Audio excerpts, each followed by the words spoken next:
Di 20K subscriber channel Novel Official, akan adakan giveaway untuk 1 orang pemenang.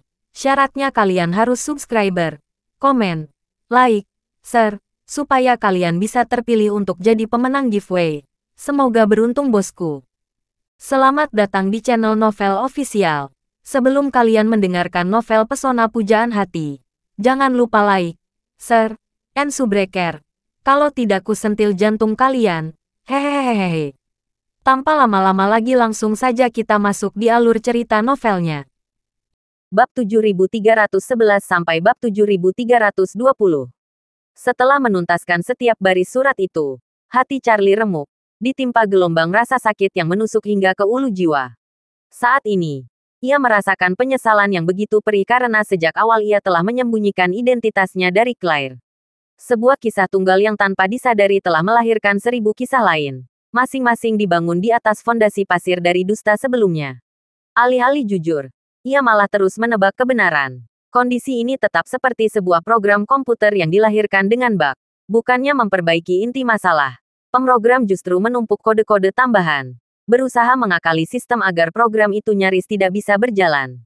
Akibatnya fatal. Program yang seharusnya ringan dan efisien kini terbebani. Menjadi kian membengkak, lamban, dan tidak stabil karena dijejali kode tak berguna. Ketika sebuah sistem terlampau berat dengan beban yang tidak seharusnya, dampaknya bisa terjadi kapan saja, secara tiba-tiba, dan hancur lebur dari dalam. Kesalahan Charlie tak mengubahnya serupa. Andaikan ia berterus terang sebelum menikah, Claire mungkin menganggap semua cerita sebagai pembohong fantasi. Setidaknya, ia akan memiliki hati nurani yang bersih dan tidak perlu hidup dalam kepura-puraan tiada akhir. Terlebih lagi, yang paling tidak, ia harus mengungkapkan semuanya segera setelah Stephen menunjukkan kembali. Sekalipun Claire tidak percaya, ia punya bukti konkret, saldo rekening bank yang luar biasa dan Stephen, kepala pelayan utama keluarga Wade, sebagai saksi hidup. Mungkin Claire akan kesulitan menerima, tapi kejujuran kamu akan meredakan segolakan emosinya. Dia mungkin tidak akan pernah memilih untuk pergi. Memikirkan semua kealpaan ini, air mata Charlie tak terbendung lagi. Rasa perih itu kini menjelma menjadi suara serak. Lalu, dia berbisik pada dirinya sendiri. Stephen, kepala pelayan Thompson. Mendengar nama itu terucap kembali. Seketika itu juga menegang. Seolah tersambar petir di siang bolong. Jantungnya berdentum kencang. Memukul pinggangnya dengan irama panik. Rentetan pertanyaan siluet berkelebatan seperti badai dalam rongga kepala. Pertama, bagaimana mungkin Claire mengetahui identitas aslinya? Kedua, jika Claire tahu ia adalah tuan muda keluarga Wade, bagaimana ia bisa tahu bahwa ia masih menyimpan dendam lama yang membara?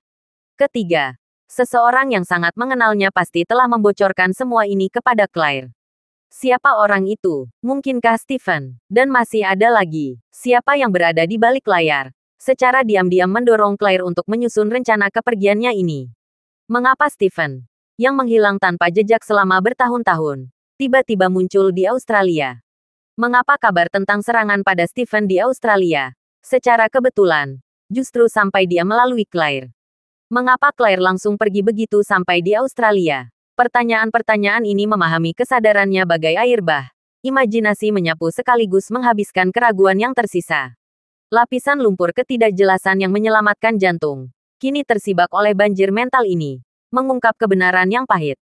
Charlie mafhum, semua ini pastilah konspirasi yang diatur oleh Stephen. Dia pasti telah mengungkap identitasnya pada Claire. Dia pasti telah menceritakan pada Claire tentang perseteruan berdarahnya yang begitu dalam. Dia pasti membujuk Claire untuk meninggalkannya agar ia bisa fokus menjadi anggota perkumpulan penghancuran King. Dia pastilah orang yang sengaja merencanakan kejadian di Australia. Menipu Claire agar bekerja sama dengannya. Berpura-pura semua itu adalah kebetulan.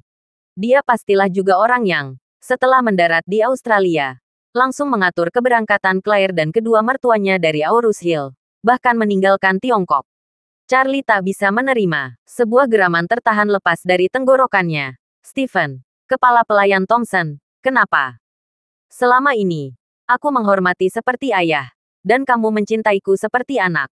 Mengapa kamu pergi diam-diam? Pergi diam-diam masih bisa kumaafkan. Tapi kenapa meminta Claire meninggalkanku? Kenapa, Nanako? Yang selama ini menyaksikan gejolak itu dari layar video. Melihat air mata Charlie meluru di wajahnya. Mata yang memerah, dan rasa sakit yang terukir jelas di sana. Hatinya ikut tercabik. Ia gadis yang cerdas, dan pikirannya sudah berhasil menyusun serpihan-serpihan situasi menjadi sebuah gambaran utuh. Melihat emosi Charlie mulai sedikit mereda, ia segera menawarkan kenyamanan. Suara lembutnya terdengar.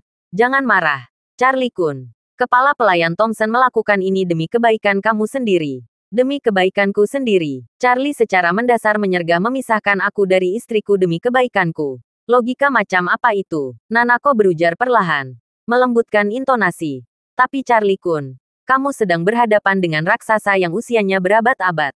Aku berpikir jernih. Keluarga Nona Wilson tidak hanya tidak mampu membantu, tetapi mereka bisa menjadi titik kelemahan Anda, memberi musuh ruang untuk menyerang. Bahkan keluarga cucu kakek nenek kamu telah berkali-kali lolos dari musuh maut.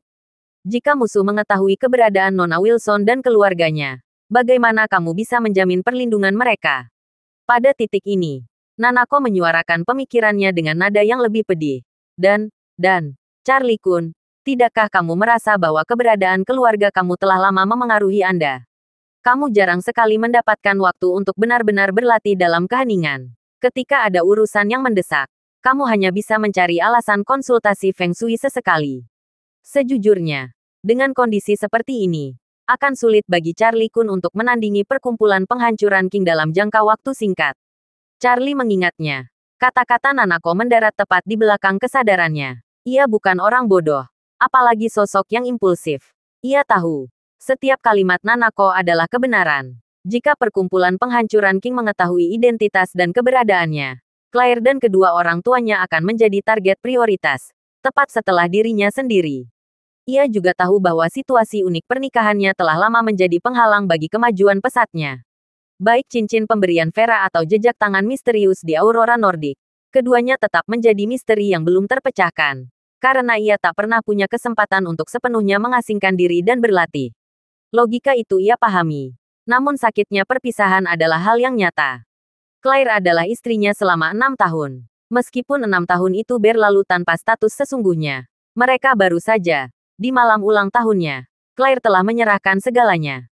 Memikirkan hal itu, Charlie semakin tidak terhibur. Ia mendesah dan mendesah. Claire jelas sudah merencanakan untuk pergi. Tapi ia senang menikmati tahun ulang tahun bersamaku. Bahkan memberikan dirinya sendiri di hari ulang tahunku. Lagi pula, karena dia tahu identitasku, dia pasti tahu tentang pertunanganku dengan Nana.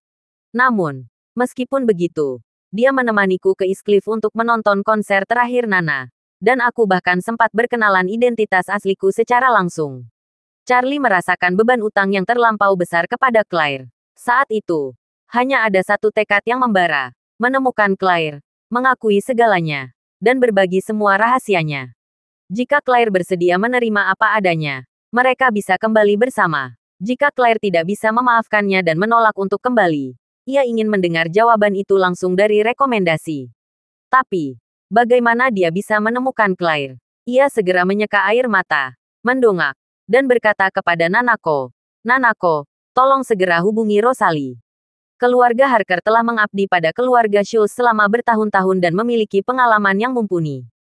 Mintalah ia dan keluarga Harker membantuku menyelidiki keberadaan Claire. Kita mulai sekarang juga. Kita harus memanfaatkan setiap detik. Nanako berkata tanpa ragu. Baik, Charlie Kun. Aku akan segera memberi tahu Rosalie.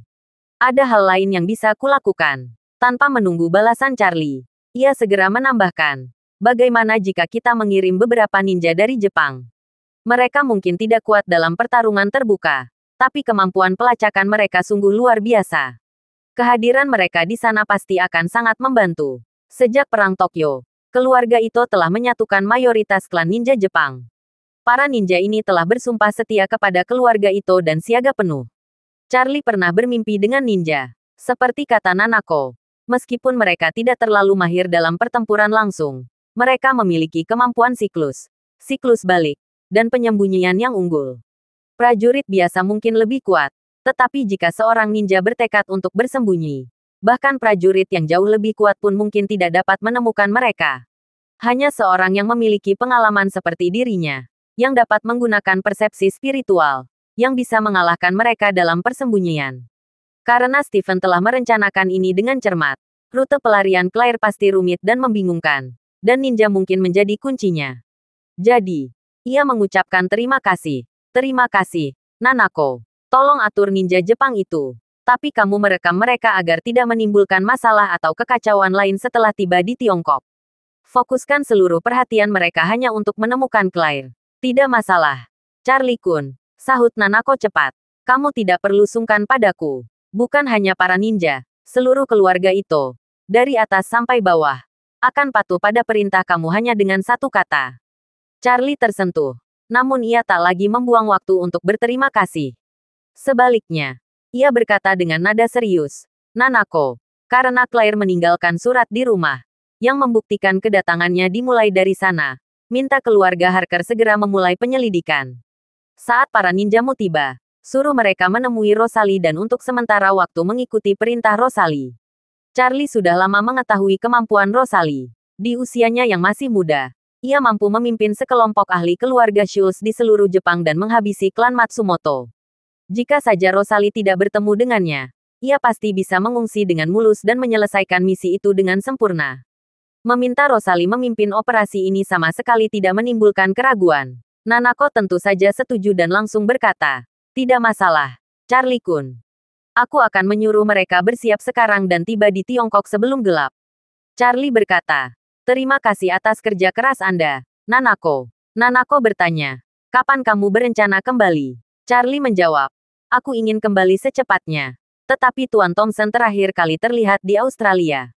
Dia seharusnya masih ada di sana. Aku ingin mencoba mencarinya. Bagaimanapun, dia adalah hubungan terpenting. Jika aku tidak mengintip, aku tidak akan pernah tahu rahasia apa lagi yang dia sembunyikan.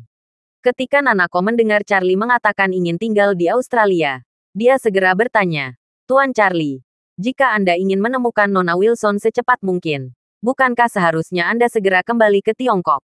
Charlie menarik napas panjang, mengembuskannya perlahan. Sebuah embusan yang syarat mengecewakan. Aku sudah terjebak sejak tiba di Australia. Mereka pasti memiliki struktur organisasi dan rencana aksi yang sangat ketat. Claire mungkin sudah tidak berada di Tiongkok lagi. Jika aku kembali sekarang, hasilnya mungkin akan sama saja. Namun, aku yakin Stephen adalah dalang di balik semua ini. Dimanapun Claire berada, selama aku menemukan dalangnya, aku bisa menemukan dia. Nanako seketika mengerti. Nada suaranya berubah penuh keyakinan. Saya paham, Tuan Charlie. Saya akan mengerahkan upaya maksimal untuk bekerja sama dengan Rosalie di Tiongkok. Jangan khawatirkan hal itu. Oke, Charlie merasa sesak di dalam dirinya. Tanpa banyak bicara lagi pada Nanako, ia memutar panggilan video. Hawa dingin di wajahnya terasa nyata. Ia mengulurkan tangan, menyentuhnya, dan menyadari bahwa ia telah menangis tanpa suara. Segera keluarkan air mata itu dengan telapak tangan, dan ia buru-buru membuka pintu mobil untuk keluar. Keluarga Wade tidak memiliki banyak koneksi yang sensitif di Australia. Mereka hanya memiliki 3 hotel di Melbourne, Sydney, dan Brisbane. Staf di hotel-hotel ini mayoritas adalah orang biasa. Melacak sosok sekelas Stephen menggunakan jalur formalistik semacam itu sama sekali tidak akan mempan. Maka, pilihan pertama Charlie jatuh pada Dunchan, sang detektif legendaris dari Tiongkok. Keahlian investigasi kriminal Dunchan hampir tidak bermusuhan. Operasi sebelumnya, yang melibatkan transmisi para pembunuh di Maroko, telah mengajarkan Charlie bahwa kesadaran anti-deteksinya bahkan lebih unggul dari kemampuan investigasinya sendiri. Kesimpulannya berasal dari cara Dunchan yang begitu cermat menutup setiap petunjuk kejadian, hanya menyisakan satu titik kecil, pemilik pabrik makanan. Selama pemiliknya tidak mengungkapkan semuanya, tidak akan ada yang pernah tahu bahwa pabrik itu adalah titik transit utama bagi para pembunuh. Namun, Dunchan telah menjebak pemilik dalam perangkap keuntungan, menjadikan seorang dermawan yang merugikan dirinya sendiri, sehingga ia akan menjaga rahasia tersebut dengan ketat dan merahasiakannya dari siapapun. Dalam kasus yang demikian, meskipun secara teori masih ada petunjuk, pada kenyataannya petunjuk itu telah hangus. Investigasi lebih lanjut tak akan menghasilkan hasil. Ini juga berarti bahwa jika Dunchan menyelidikinya, dia tidak akan menemukan apapun. Maka, Charlie memutuskan, entah untuk melacak Stephen atau Claire, ia membutuhkan kecerdasan taktis Dunchan. Ia segera membuat grup pesan dan menambahkan Dunchan, bersama dengan paman tertuanya, Christian, dan paman keduanya, Kaiden. Dengan narasi yang ringkas dan padat, Charlie membagikan seluruh cerita di grup tersebut. lalu menambahkan sebuah pesan yang secara eksplisit meminta bantuan Duncan. Yang pertama membalasnya adalah Christian, Paman Charlie. Dengan bingung, ia berkata, "Charlie, dari yang kamu katakan, sepertinya Stephen tidak setia kepada ayahmu selama ini. Dia pasti setia kepada orang lain." Christian kemudian mengirimkan pesan suara lagi. "Jika Stephen bertindak atas perintah ayahmu untuk merawat dan melindungimu, maka terjadi hal serupa dengan tugas seorang menteri zaman dahulu yang dipercayakan untuk mengasuh anak yatim. Seharusnya ia berusaha mati-matian untuk melindungimu dan, setelah kamu berhasil naik tahta, mendekati sepenuh hati. Bagaimana mungkin ia tiba-tiba menghilang saat kamu sangat gemetar? Dan bukan hanya itu, dia juga diam-diam merencanakan untuk menyingkirkan keluarga Wilson darimu." Charlie menghela nafas. "Paman, aku sependapat. Kepala pelayan Thompson pasti memiliki loyalitas ganda." Christian mendecakkan lidah. "Cek-cek, ini sangat aneh. Aku mengenalnya. Dia sangat setia pada ayahmu. Ayah dan ibumu sudah tiada. Kepada siapa lagi dia bisa setia selain kamu? Kesetiaan pada orang lain itu tidak masuk akal." Paman kedua, Kaiden, menyela melalui pesan suara. "Sangat tidak masuk akal. Sepengetahuanku tentang Stephen, dia hanya menerima perintah dari kakak ipar.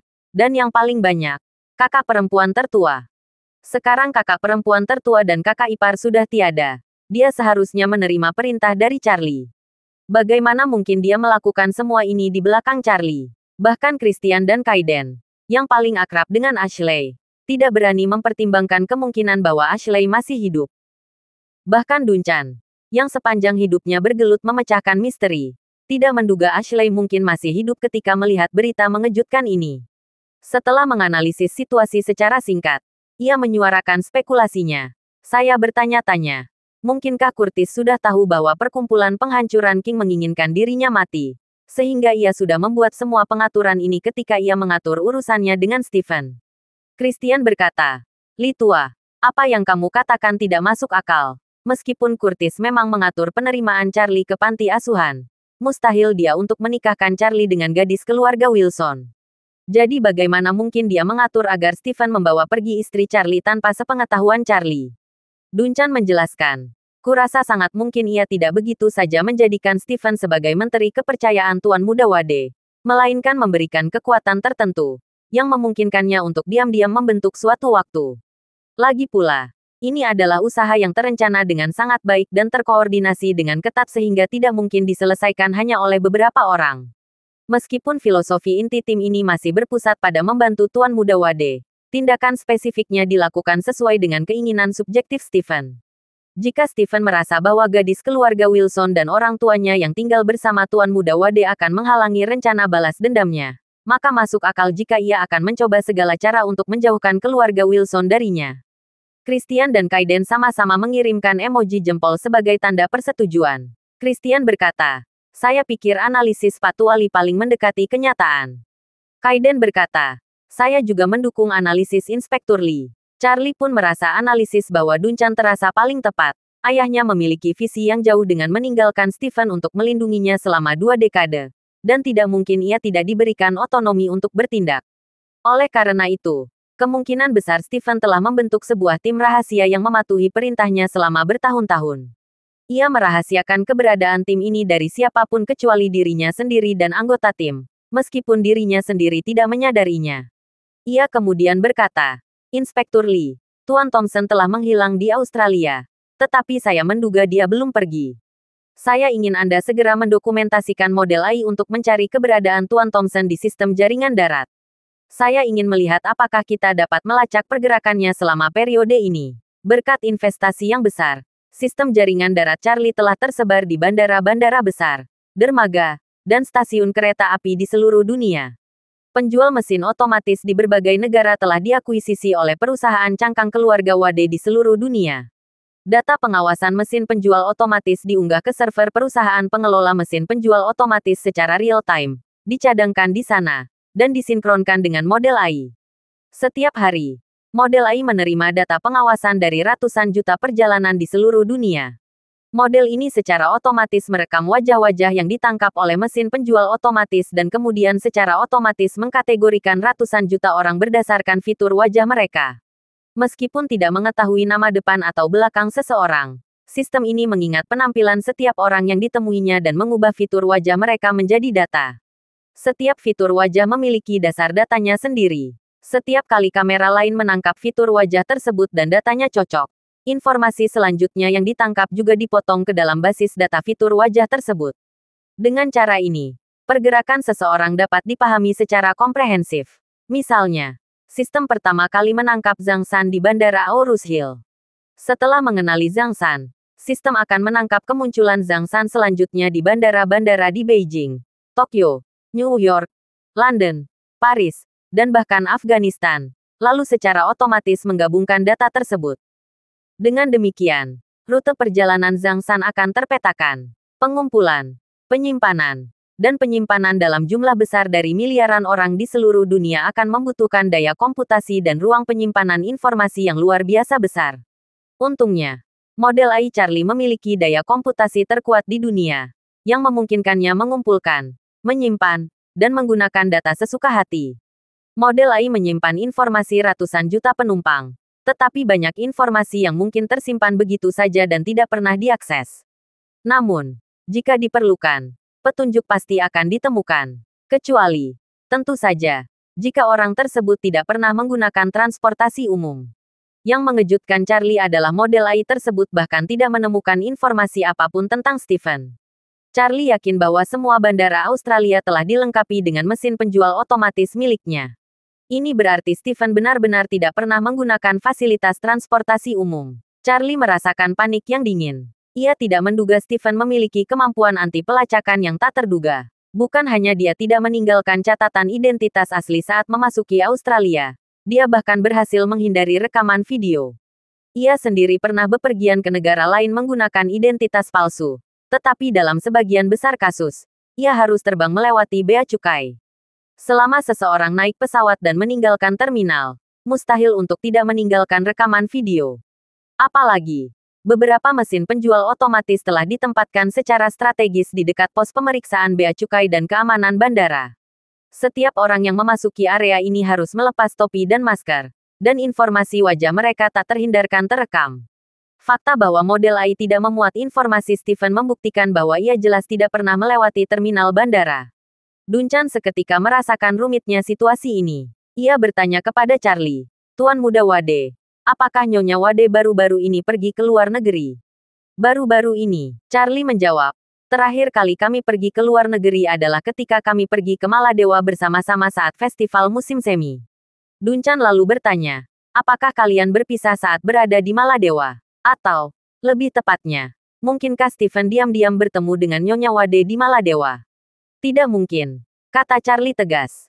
"Claire dan aku tak terpisahkan saat itu. Dan juga terjadi serangan tentara bayaran di pulau tersebut. Kepala pelayan Thompson tidak mungkin ada di sana." Setelah itu, Charlie bertanya, "Mengapa Anda bertanya demikian, Inspektur Lee?" Duncan membeberkan, "Pertama, saya pribadi percaya bahwa karena dia berhasil meyakinkan Nyonya Wade untuk membuat keputusan penting meninggalkan Tuan Muda Wade, dia pasti telah bertemu langsung dengannya. Dan itu pasti di tempat yang sangat aman dan pribadi, di mana dia bisa berdiskusi secara mendetail, beralasan, dan emosional di dekatnya. Jika tidak, dia tidak akan bisa membujuknya. Kedua, jika Nyonya Wade baru saja bepergian ke luar negeri sekali, dan kali ini dia bersama Tuan Muda Wade sepanjang waktu, maka ini membuktikan bahwa persuasi tatap muka Stephen tidak terjadi di luar negeri, tetapi di Tiongkok. Mengingat Stephen baru saja menghilang lagi di Australia, ini menunjukkan dua kemungkinan. Pertama, Stephen belum meninggalkan Tiongkok sejak menghilang sebelumnya. Kedua, dia sudah meninggalkan Tiongkok saat menghilang, tetapi diam-diam kembali ke Tiongkok untuk membujuk Nyonya Wade. Apapun masalahnya, ini menunjukkan bahwa Stephen jauh lebih kuat dari yang kita bayangkan. Karena, sejak sistem jaringan bawah tanah kita terbentuk, kita belum mendapatkan informasi apapun tentangnya. Jika ini kasus pertama, maka dia berhasil menyembunyikan keberadaannya sepenuhnya saat meninggalkan Tiongkok ke Australia kali ini. Jika kasus kedua ini, maka dia berhasil menyembunyikan keberadaannya sepenuhnya saat pertama kali meninggalkan Tiongkok ke negara yang tidak diketahui. Kedua, dia kembali ke Tiongkok dari negara yang tidak diketahui itu. Dan ketiga, dia pergi dari Tiongkok ke Australia. Dia berhasil menyembunyikan keberadaannya sepenuhnya setiap kali. Selain itu, Mari kita bicara tentang keluarga Nyonya Wade. Jika dia berhasil membawa Nyonya Wade dan keluarganya, yang jelas-jelas meninggalkan jejak kehidupan, keluar dari Tiongkok tanpa jejak, maka kemampuannya bahkan lebih tak terduga. Untuk memiliki kemampuan seperti itu, dia pasti memiliki kekuatan pendukung yang sangat besar dan kuat, yang memfasilitasi setiap aspek kehidupan mereka. Kekuatan pendukung ini kemungkinan besar bahkan lebih kuat dari yang kita bayangkan, bahkan lebih kuat dari kita. Christian menyela. Nadanya skeptis. Apakah itu tidak berlebihan? Patuali. Saat ini, aset Charlie, jika digabungkan dengan aset keluarga Wade dan Aker, bukanlah yang terbesar di dunia. Tetapi mungkin hanya kalah dari perkumpulan penghancuran King dan keluarga Rothschild. Stephen hanyalah pengurus keluarga Wade. Bagaimana mungkin dia lebih kuat dari kita? Duncan membalas dengan sebuah analogi tajam. Christian, ini seperti melihat permen karet yang baru dikunyah di bulan. Ketika kita melihatnya, kita seharusnya tidak memikirkan siapa yang begitu tidak berbudaya hingga mengeluarkan permen karet di bulan. Kita seharusnya memikirkan organisasi seperti apa yang mampu mengirim manusia ke bulan, dan bahkan mendorong mereka untuk mengunyah dan mengeluarkan permen karet di lingkungan vakum yang sangat tinggi bulan. Ini mengerikan. Dari apa yang aku lihat, aku pribadi percaya bahwa kekuatan di balik Stephen bukan lagi sekedar tim, melainkan sebuah kekuasaan. Kata-kata Duncan membuat semua orang bergidik, termasuk Charlie. Stephen adalah orang kepercayaan Curtis. Ia memang memiliki kemampuan. Namun bukan kemampuan itu yang dimaksud. Charlie tak mampu mengingat ingatannya yang melayang pada pengalaman di kuil Qingzhou, di luar pegunungan Siwan.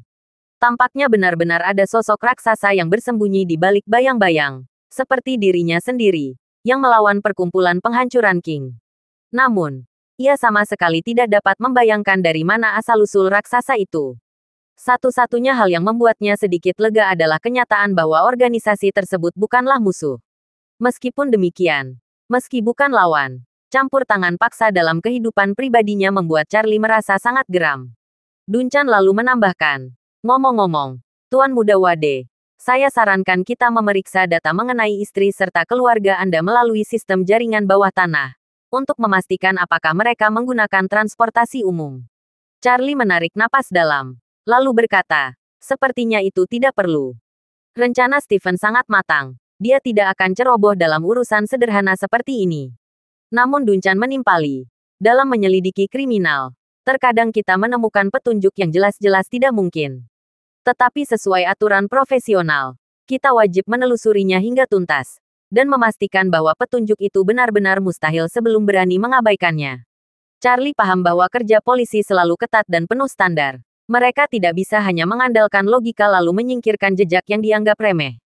Maka ia berkata, baiklah, coba saja. Tak lama kemudian, model AI menampilkan hasil analisis. Dan Duncan berkata, sistem jaringan bawah tanah tidak mendeteksi keberadaan Nyonya Wade maupun keluarganya dalam 2 hari terakhir. Dengan demikian, bisa dipastikan mereka meninggalkan Aurus Hill melalui cara khusus. Suara Charlie terdengar serak saat berbicara di ruang dialog. Inspektur Lee, saya mohon bantuan Anda untuk menyelidiki keberadaan Stephen serta mengungkap organisasi beserta dalang di baliknya. Segala sumber daya dan personel siap dikirimkan untuk Anda. Saya berharap Anda tidak menolak. Duncan segera menjawab, Tuan Muda Wade, Anda terlalu menghargai saya. Anda telah menyelamatkan hidup saya. Maka saya wajib melakukan ini. Ia pun mengirim pesan lain. Bagaimana jika begini, Tuan Muda Wade? Saya akan berangkat malam ini, Australia terlebih dahulu, untuk melihat apakah ada petunjuk yang bisa ditemukan. Tetapi saya menyarankan agar kita membentuk tim terpisah di Aurus Hill, guna menelusuri jejak istri Anda dan keluarga kecil Anda yang beranggotakan 3 orang. Petunjuk ini seharusnya lebih mudah didapat daripada jejak Stephen. Charlie cepat menanggapi. Inspektur Lee, saya sudah diperintahkan ninja dari keluarga Harker dan klan Ito di Jepang untuk membantu penyelidikan. Mereka memiliki keahlian dan kemampuan kontra pengintaian yang mumpuni, sehingga penyelidikannya akan lebih cepat dibandingkan aparat biasa. Semua itu akan berada di bawah tanggung jawab Anda. Saya akan meminta para pemimpin waktu melaporkan perkembangan langsung kepada Anda, dan mereka harus mengikuti arah Anda sepenuhnya.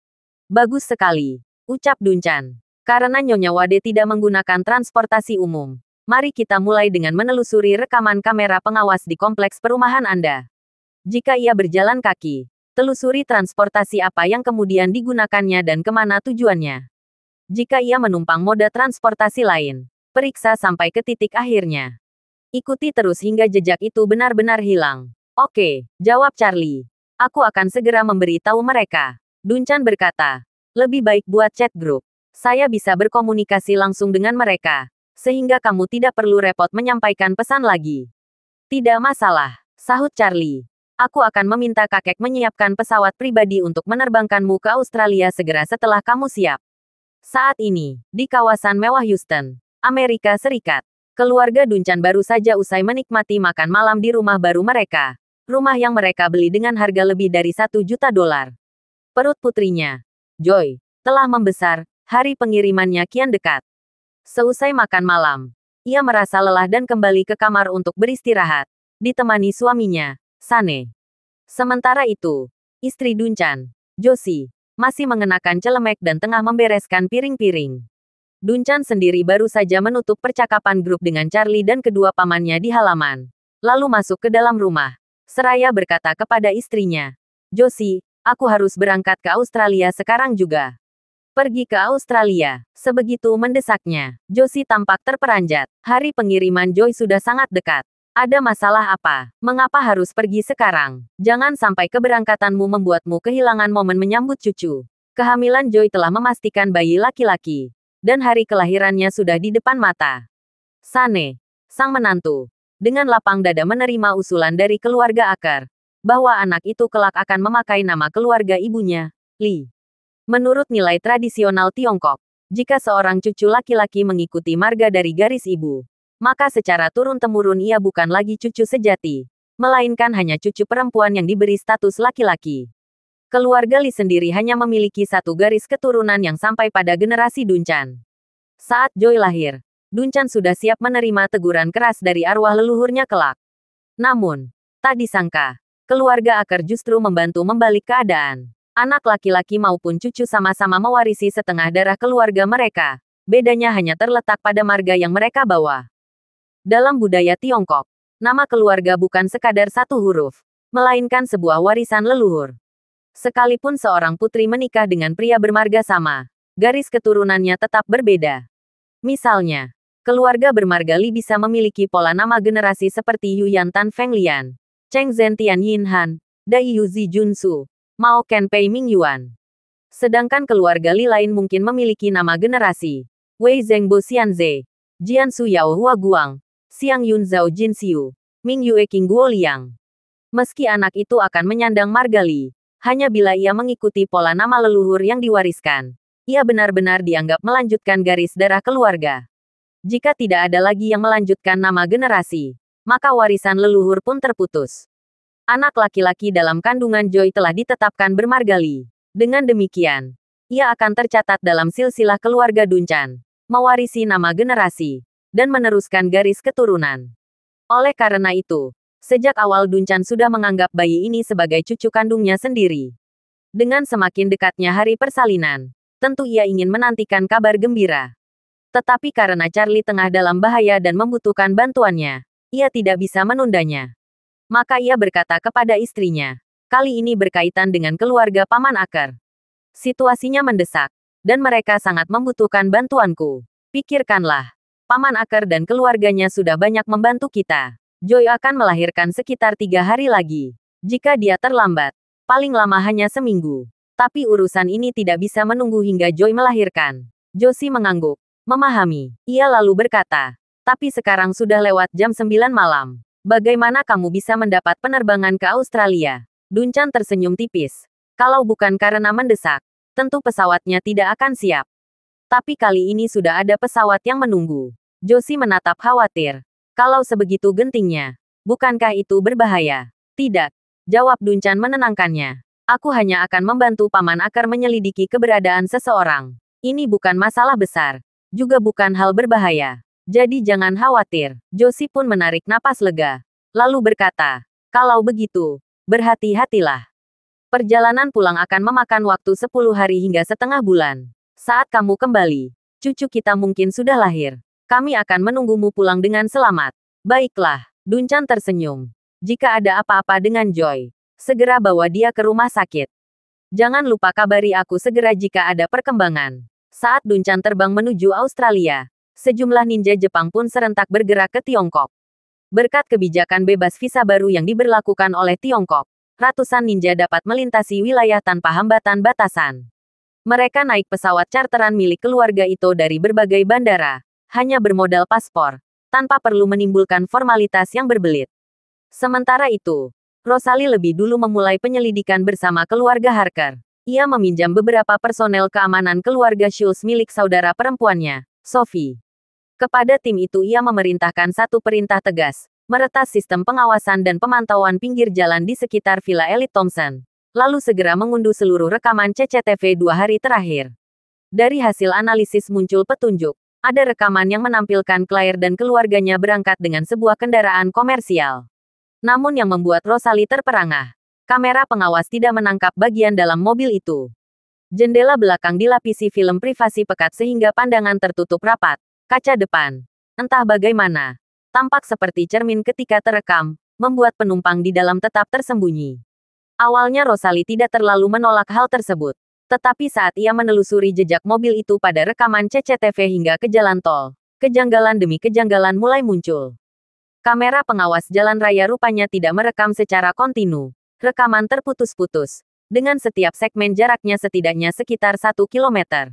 Ada sela-sela kosong di mana mata elektronik tidak menangkap apa-apa. Di satu frame, mobil yang ditumpangi Claire terlihat dengan jelas. Namun di frame berikutnya, tiba-tiba muncul 7 kendaraan serupa secara bersamaan. Seolah materi nyata berganda dalam satu kali tayang. Rosalie terbelalak. Apa-apaan ini? Dari mana mobil-mobil itu muncul? Suaranya membeku setengah geram, setengah tak percaya. Seorang pekerja keluarga Schultz mencoba memberi penjelasan. Suaranya dipenuhi nada cemas. Nona kedua, mobil-mobil itu sepertinya memang sudah menunggu di jalur. Mereka tidak ada di frame sebelumnya. Namun begitu rekaman berganti, semuanya masuk secara bersamaan. Rosalie memperbesar gambar. Matanya mengerut tajam, menjelajahi setiap detail tubuh. Spion, garis kucing. Semua kendaraan ini identik, tak ada plat nomor, tak ada ciri khusus. Sekarang tidak mungkin memastikan mobil mana yang ditumpangi Nyonya Wade. Ia merasa lelah, seolah polanya menutup setiap celah yang ingin dibuka. Di frame-frame berikutnya, jumlah kendaraan yang serupa malah terus bertambah. Ketika pelacakan dilanjutkan, salah satu teknisi yang mulai tampak bingung bersuara. Nona kedua, jumlah kendaraan dengan merek dan model sama ini terus meningkat. Selain itu, mereka bergantian saling menyalip. Kemungkinan besar, meski kamera tidak menangkap dengan jelas, mereka semua sama saja. Dengan kondisi ini, hampir mustahil kita mengidentifikasi target mobil. Kalimat itu menggantung di udara, menambah beban di bahu Rosalie. Wajahnya semakin muram. Mereka bukan hanya siap, mereka terlalu siap, gumamnya. Menandai perbedaan antara kesiapan biasa dan persiapan yang disengaja. Berlebihan, sebuah tantangan yang dipersiapkan dengan cepat oleh pihak lawan. Tiba-tiba, seorang staf lain bingung dalam keheningan. Nona kedua, ada sebuah mobil keluar dari jalan tol. Maukah kita menelusurinya? Ada harapan samar di suaranya. Rosalie menggeleng cepat. Kita tidak bisa membedakan kendaraan target. Jika semua harus dilacak, kekuatan kita tak akan sanggup. Logika dinginnya menimbang sumber daya. Trek satu demi satu berarti mencakup operasi. Ia lalu terpanggil oleh sebuah ide. Seketika mengajukan pertanyaan krusial. Periksa jalur keluar yang digunakan mobil itu. Apakah lewat gerbang manual atau ETC? Teknisi menunjukkan rekaman yang relevan. Nona kedua, mobil itu melewati jalur ETC. Seketika mata Rosalie berbinar mendengar Electronic Toll Collection (ETC). Bagus, meski mobil tanpa plat nomor. Data kendaraannya pasti dicatat ketika mengajukan ETC. Periksa catatan sistem ETC sekarang juga. Perintahnya lugas, penuh optimisme baru. Tak lama kemudian, teknisi itu melaporkan. Telah ditemukan. Nona kedua. Plat nomor tercatat CK196. Terdaftar di Aurus Hill. Satu menyimpan informasi yang berkilau di antara kebingungan. Rosalie segera memerintahkan. Cepat periksa identitas pemilik CK196. Napasnya menipis. Harapannya tergantung pada jawaban itu. Teknisi menjawab setelah beberapa detik. Pemiliknya bernama Jacob Wilson. Dan kendaraan yang terdaftar adalah Rolls-Royce Cullinan. Nama itu membuat Rosalie berhenti. Pikiran berdentang. Jacob Wilson. Dia terkejut. Bagaimana mungkin? Ia tahu benar situasi Jacob. Keberadaan culinan mewah yang memang miliknya. Tetapi ada sesuatu di sana yang tidak cocok. Rosalie bertanya ragu. Apakah ETC bisa dipindahkan tanpa kerusakan? Setahuku dulu setelah dilepas, ETC tidak bisa dipakai lagi dan harus diaktifkan ulang. Seorang staf menjelaskan. Sekarang sistem ETC jauh lebih fleksibel. Bisa dibeli secara online dan langsung dikirim ke rumah. Aktivasi juga bisa dilakukan dari jarak jauh. Jika dahulu perangkat ETC hanya aktif setelah ditempelkan ke kaca, dan akan mati bila dilepas, kini jauh lebih sederhana. Penjualan bahkan bisa mengaktifkan perangkat dengan cara menempelkannya pada benda keras, jadi tidak perlu menempel di kaca mobil. Bisa diletakkan di mana saja. Ia terperanjat kecil, jadi Jacob melepas ETC dari culinan dan menaruhnya di mobil ini. Hipotesis itu muncul dengan cepat. Logika yang mencerminkan bukti fisik ketindakan licik. Tanpa ragu, ia segera memerintahkan, awasi mobil itu. Saya ingin tahu kemana tiba, dan di mana berhenti. Baiklah, Nona. Suara petugas kembali tenang, mendengarkan. Namun saat Rosalie mengira sudah mendapat titik terang, staf lain mengangkat suara dengan nada lebih nyaman. Nona, saya melihat mobil lain keluar dari jalan tol di lokasi berbeda, juga lewat jalur ETC. Saya cek sistem. Dan anehnya, informasi yang terekam juga CK-196. Ia mengulangi, seolah tak percaya pada temuan itu. Apa? Rosalie terkejut. Perkiraannya berubah menjadi muatan gelap. Jangan-jangan ETC Jacob telah diberikan. Teknisi itu mengangguk. Benar, prinsip kerja ETC menggunakan kunci enkripsi. Sulit menyelesaikan orang biasa, tetapi mudah bagi kalangan profesional. Dan meskipun biasanya tidak berharga, tetap saja bisa sensor. Secara teori, begitu kode elektronik kendaraan terbuka, labelnya bisa digandakan. Semangat Rosalie langsung meredup. Ia menghela napas berat. Jadi semua mobil identik ini menggunakan label ETC yang sama. Berarti semuanya patut dicurigai. Seorang ilmuwan menambahkan dengan serius. Nona kedua, jumlah mobil identik terus bertambah. Saat ini ada lebih dari 30 unit. Buntu tak menemukan jalan keluar. Rosalie segera melaporkan situasi itu pada Charlie. Saat Charlie melihat rekaman CCTV, ia ikut terkejut. Ia tak menyangka Stephen rela bersusah payah demi menyelamatkan Claire dan keluarganya. Sayangnya Stephen benar-benar tak ingin dia menemukan keberadaan Claire. Dengan cemas, Charlie segera menambahkan Rosalie ke dalam diskusi grup, lalu melanjutkan semua rekaman yang Rosalie kirimkan. Pada saat yang sama, Duncan sedang berada di jet pribadi keluarga Aker. Beruntung, pesawat itu dilengkapi jaringan internet berkecepatan tinggi. Setelah menonton rekaman, ia berkata dengan nada yang memadukan kagum dan cemas. Tuan Muda Wade, saya sudah puluhan tahun berkecimpung di bidang ini, tapi belum pernah melihat operasi sebesar ini. Langkah ini sungguh licik. Semua mobil dibuat seragam. Artinya beban kerja kita puluhan kali lipat. Keadaannya tidak menguntungkan. Ia menggambarkan besarnya skala operasi itu. Sebuah jebakan massal yang memaksa mereka berpikir ulang. Charlie, yang gelisah, bertanya. Inspektur Lee, adakah cara mempercepat proses pengomposan? Suaranya menuntut solusi praktis di tengah pusaran masalah. Duncan merenung sejenak. Di dalam kenyamanan kabin jet, muncullah ide seperti kilat. Saya akan mengirim semua rekaman ini ke model AI. Kita akan melihat apakah sistem dapat menemukan analisis celah. Usulnya tegas, penuh harap. Terima kasih sudah mendengarkan cerita novel Pesona Pujaan Hati. Sampai jumpa di novel selanjutnya.